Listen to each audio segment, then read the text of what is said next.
শেখ হাসিনার বাংলাদেশ ত্যাগের পর থেকেই বাংলাদেশের পরিস্থিতি ভয়াবহ হয়ে পড়েছে। সেখানে লাগাতার হিন্দুদের ওপর একের পর এক অত্যাচার হয়ে চলেছে। 5ই আগস্টের পর থেকে ভারত বাংলাদেশ সম্পর্ক রীতিমতো তলানিতে ঠেকেছে।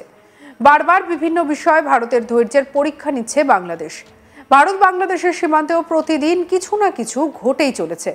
আর এই পরিস্থিতির মধ্যেই ঢাকায় পৌঁছে গিয়েছেন 4 জন আধিকারিক। কেন, কি কারণে তারা ঢাকায়? তবে কি ট্রাম্পের কথা অনুযায়ী কোনো অ্যাকশন নেবে ভারত, নাকি হাসিনার দেশে ফেরা এখন শুধু সময়ের অপেক্ষা? এই বিষয়ে আজ তাক বাংলার অনুষ্ঠানে আলোচনায় বাংলাদেশি আইনজীবী নিজুম মজুমদার ঠিক কি বলেছেন তিনি শুনবো। গত কয়েক দিন ধরে চার জন ভারতীয় আধিকারিক তারা রয়েছেন ঢাকায়। কেন তারা সেখানে গেছেন, কাদের সঙ্গে আলোচনা করতে? কারণ আমরা ইতিমধ্যেই জানি যে ডোনাল্ড ট্রাম্প তিনি কিন্তু সরাসরি নরেন্দ্র মোদী অর্থাৎ আমাদের প্রধানমন্ত্রীকে একেবারে ইঙ্গিত দিয়ে দিয়েছেন, সরাসরি বলেই দিয়েছেন যে বাংলাদেশের বিষয়টা প্রাইম মিনিস্টার নরেন্দ্র মোদী দেখে নেবেন, কারণ তিনি বাংলাদেশ সম্পর্কে সব থেকে বেশি জানেন।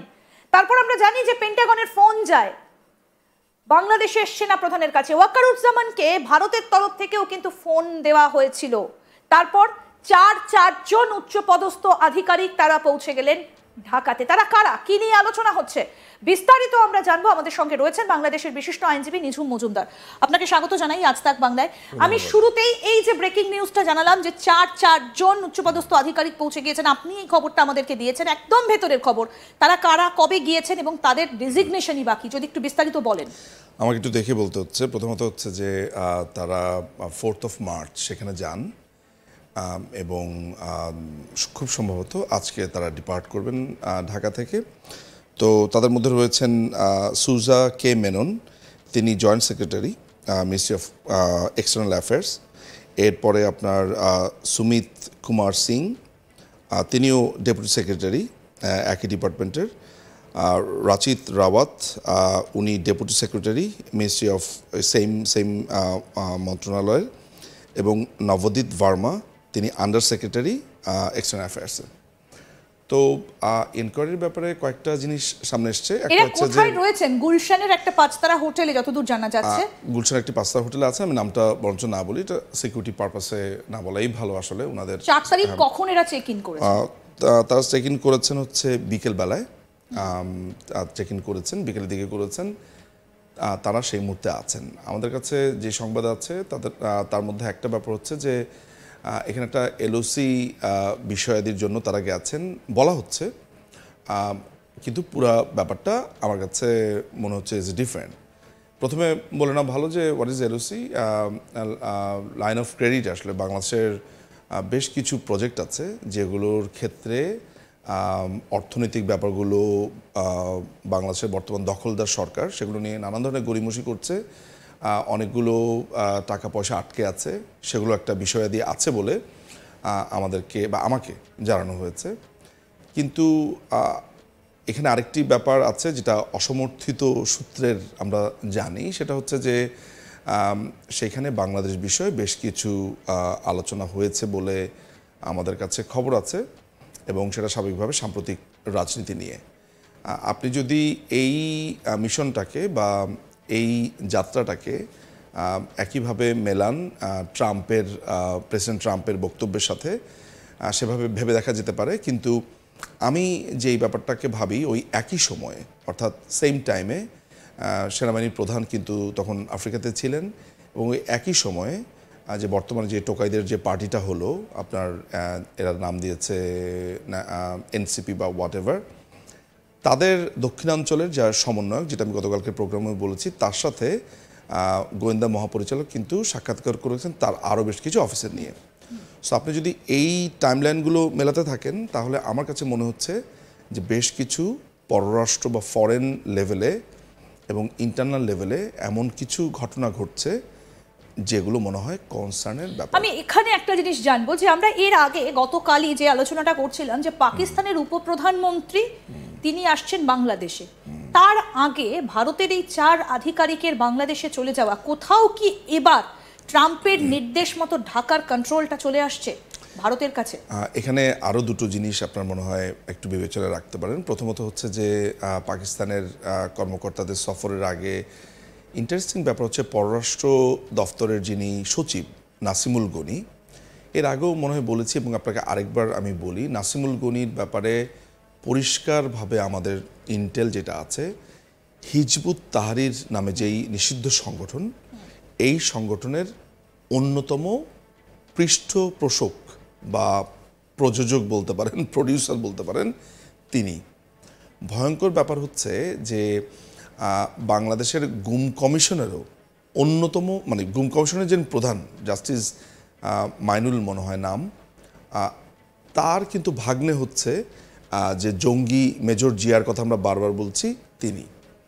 এবং এই নাসিমুল গনির সাথে আমি দেখেছি পাকিস্তানি অ্যাম্বাসেডরের মিটিংয়ের ছবি আমি দেখেছি এবং খুবই হাস্যোজ্জ্বল ছবি।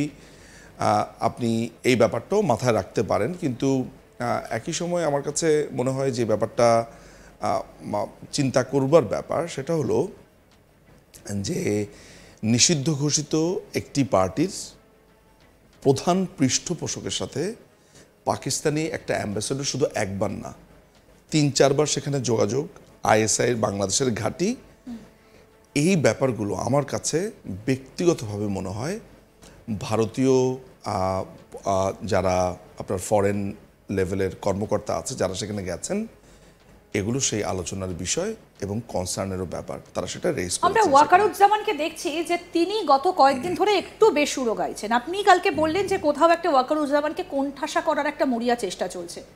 এটা কি সেটাই যে দিল্লির এবার উল্টে চাপ দিচ্ছে ঢাকাকে ওয়াকারুজ্জামানকে হাতে নিয়ে, সেই রকম পরিস্থিতি কি তৈরি হয়েছে বলে আপনার মনে হয়? এই কথাটা যদি আমি বলতে যাই তাহলে আপনাকে মনে হতে পারে, দর্শকদের মনে হতে পারে যে দিল্লি খুব সম্ভবত এবার বলছে, আমি প্রেশার শব্দটা বলবো না, বললেই হয়তো বা বলবে যে অন্য একটি দেশ কেন প্রেশার দেবে, কিন্তু আমি যেভাবে বলবো সেটা হচ্ছে যে তার কনসার্ন, আমার কাছে বড় হচ্ছে কনসার্ন।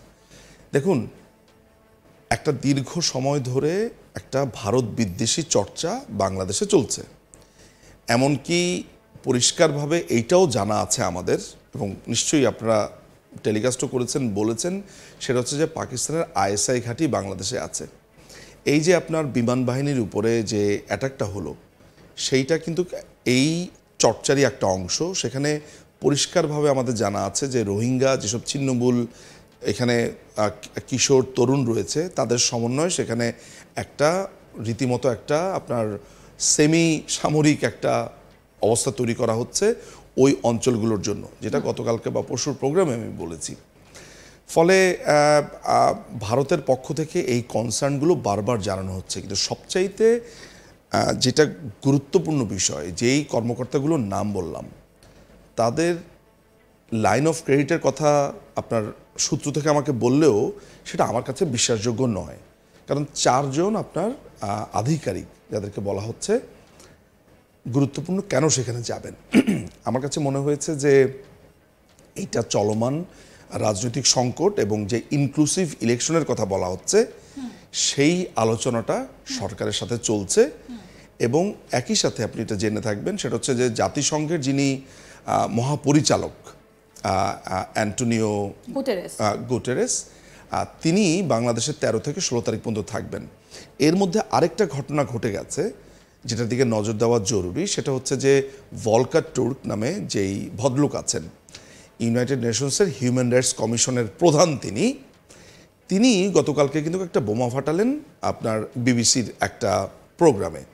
তিনি বলেছেন তিনি ব্যক্তিগতভাবে ওয়াকারকে বা সেনা প্রধানকে ফোন দিয়ে বলেছেন যে বাংলাদেশে যদি এই সন্ত্রাসীদেরকে দমন করা হয়, মাথায় রাখতে হবে কোট আনকোট, যে যারা মেইহেম তৈরি করেছে এইটাকে যদি দমন করা হয় তাহলে জাতিসংঘে বাংলাদেশের যে শান্তিরক্ষীরা যায় সেটা ব্যাহত হতে পারে বা বন্ধ করে দেবে।